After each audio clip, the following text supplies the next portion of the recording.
രാജേഷ് ഉറങ്ങും, പക്ഷേ രമേശ് ചെന്നിത്തലയ്ക്ക് ഉറക്കം കെടും. അതാണ് അവസ്ഥ. കാരണം എന്ത് വില കൊടുത്തും അവിടെ ഭരണം നിലനിർത്തും BJP എന്ന് തന്നെയാണ് ഞാൻ കരുതിയിരുന്നത്. ഇനിയിപ്പോൾ സുഗതൻ്റെ കാര്യത്തിൽ എന്താണ്, അദ്ദേഹത്തിന് ഈ വോട്ട് ചെയ്യാൻ കഴിയുന്നില്ല, അല്ലെങ്കിൽ അദ്ദേഹത്തെ അയോഗ്യനാക്കുന്നു, അങ്ങനെ ഒരൊറ്റ ആളുടെ ഭൂരിപക്ഷത്തിലാണല്ലോ നിലനിൽക്കുന്നത്. അത് നഷ്ടപ്പെട്ടാൽ പോലും അവിടെ ഭരണം നിലനിർത്തും എന്നുള്ള കാര്യത്തിൽ എനിക്ക് വലിയ സംശയം ഉണ്ടായിരുന്നില്ല. അതിപ്പോൾ ഇന്നിപ്പോൾ സുധീഷിലൂടെ അത് കൂടുതൽ വ്യക്തമായി. ഈ UDF വിമതനായി മത്സരിച്ച് ജയിച്ചു വന്ന സുധീഷ് അനുകൂലമായി വോട്ട് ചെയ്യുകയായിരുന്നു അവിടെ ചെയ്തത്. അപ്പോൾ ഈ സാധ്യത ആരാണ്, അതായത് കൗൺസിലിലെത്തി ഭൂരിപക്ഷാഭിപ്രായത്തിലൂടെ ഇങ്ങനെ വന്നാൽ നിങ്ങൾക്ക് ഈ എന്താണ് അംഗത്വത്തിൽ തുടരാം, അയോഗ്യനാവില്ല എന്നുള്ളതൊരു നിയമോപദേശമുണ്ട്. അതായത് ഇപ്പോൾ സർക്കാരിന് ഒരു അടിയന്തര സാഹചര്യത്തിൽ ഒരു നിയമോപദേശം വേണമെങ്കിൽ അഡ്വക്കേറ്റ് ജനറലിനോട് ചോദിക്കും. അപ്പോൾ AG ഉപദേശിക്കും, ഇന്ന കാര്യങ്ങളൊക്കെ ചെയ്താൽ നിങ്ങൾക്ക് ഇന്ന കാര്യങ്ങൾ റെഡിയായി വരും എന്നുള്ളത്. അപ്പോൾ ആ മട്ടിലൊരു നിയമോപദേശമാണിത് യഥാർത്ഥത്തിൽ. അതായത് സുഗതനുള്ള നിയമോപദേശമാണ്. പക്ഷെ കൊടുത്തിരിക്കുന്നത് ഈ UDF സർക്കാരിലെ അഡീഷണൽ ചീഫ് സെക്രട്ടറി ആണെന്നുള്ളതാണ് അതിൻ്റെ കൗതുകം. കാരണം സുഗതൻ ഒരു കാര്യം ചോദിച്ചു. അതായത് ഈ കരുതൽ തടങ്കൽ ാണല്ലോ അദ്ദേഹം, ഈ സുഗതനുള്ളത് കാപ്പ കേസ് പ്രതി എന്നുള്ള നിലയ്ക്കുള്ള കരുതൽ തടങ്കലിലാണ്. അപ്പോൾ ഈ കോർപ്പറേഷൻ കൗൺസിൽ യോഗത്തിൽ പങ്കെടുക്കുന്നതിനായി എസ്കോർട്ട് പരോൾ അനുവദിക്കണം എന്നുള്ളതാണ് അഭ്യർത്ഥന. കത്തിലെ ആവശ്യം അതാണ്.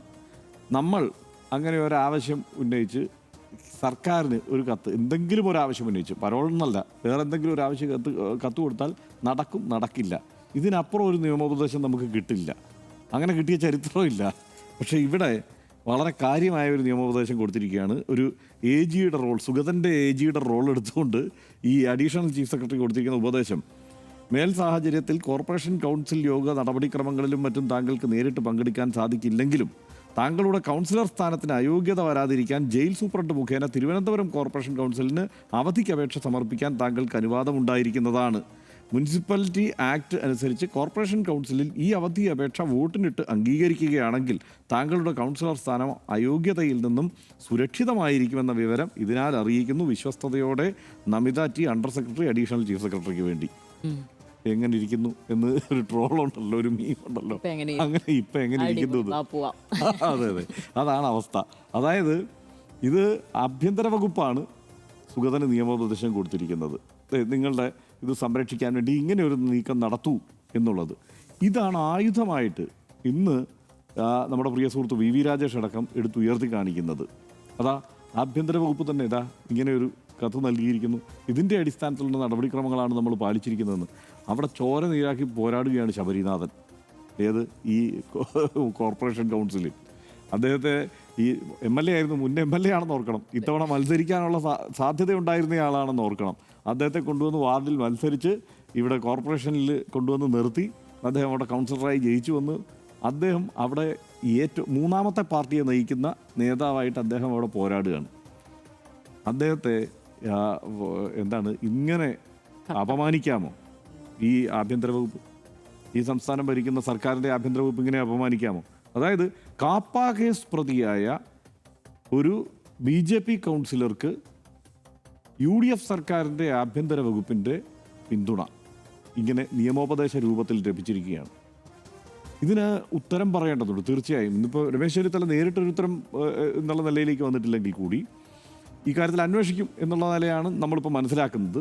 എങ്ങനെയാണ് ഇത് സംഭവിച്ചത് എന്നുള്ളത് അന്വേഷിക്കും എന്നൊക്കെ പറയുന്നുണ്ട്. പക്ഷേ കോർപ്പറേഷൻ കൗൺസിൽ ഭരണം പിടിച്ചു നിർത്താൻ ആഭ്യന്തര വകുപ്പ് സഹായിച്ചു എന്നുള്ളതാണ് ഇതിനകത്ത് ലളിതമായി നമുക്ക് പറയാനുള്ളത്.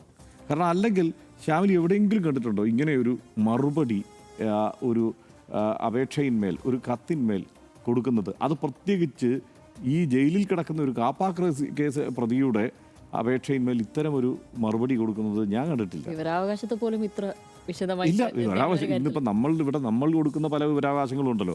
അതിൽ വന്ന കത്തുകളെ കുറിച്ച് നമ്മളിവിടെ ഇന്നിപ്പോൾ സംസാരിക്കരുത്. നമ്മൾ ചില കാര്യങ്ങൾക്കൊക്കെ വിവരാവകാശം കൊടുത്തിരിക്കുന്നത് വന്ന് വേണമെങ്കിൽ അന്വേഷിച്ച് നോക്കിക്കോളൂ, വന്ന് വേണമെങ്കിൽ പരിശോധിച്ചെടുത്തോളൂ എന്നൊക്കെയുള്ള മറുപടികളാണ് കിട്ടിക്കൊണ്ടിരിക്കുന്നത്. ഇന്നിപ്പം നമ്മളതിനെക്കുറിച്ച് സംസാരിച്ചതേ ഉള്ളൂ. അങ്ങനെയുള്ള മറുപടി കിട്ടിക്കൊണ്ടിരിക്കുകയാണ്. ഇങ്ങനെ ഒരു കാപ്പ കേസ് പ്രതിക്ക് ഇത്ര ഗംഭീരമായ സ്വീകരണം ആഭ്യന്തര വകുപ്പ് ഒരുക്കിയിരിക്കുന്നത്.